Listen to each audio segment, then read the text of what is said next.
আসসালামু আলাইকুম। কেমন আছেন সবাই? আজ আপনাদের সাথে আমি একটা মজার রেসিপি শেয়ার করব। সেটা হচ্ছে আম কাসুন্দি ইলিশ মাছের অম্বল। আমি ইলিশ মাছটাকে ভেজে নিচ্ছি।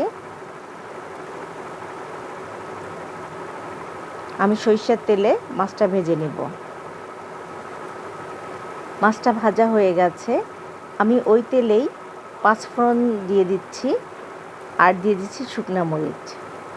পাঁচফোড়নটা একটু ঘ্রাণ বের হলেই আমি এখন দিয়ে দেব পেঁয়াজ কুচি।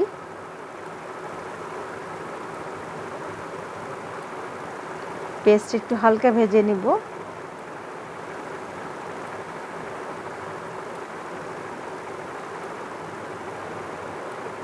দিয়ে দিচ্ছি হলুদের গুঁড়ো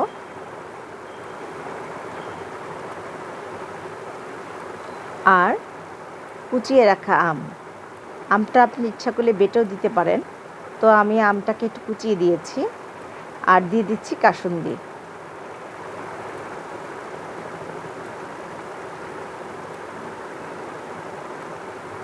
একটু পানি দিয়ে দিলাম।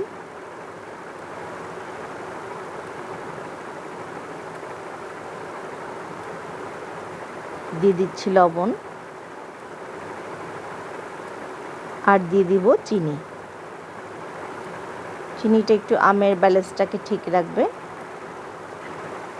যদিও আমে বেশি টক নাই, কারণ এটা হচ্ছে কাঁচা মিঠা আম। আর তারপরে দিয়ে দিচ্ছি কাঁচামরিচ। পানিটা বলক উঠেছে, এখন আমি মাছগুলো দিয়ে দিব।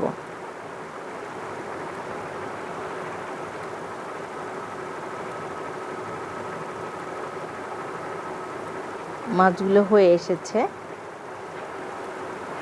তৈরি হয়ে গেল আমার আম কাসুন্দি ইলিশ মাছের অম্বল।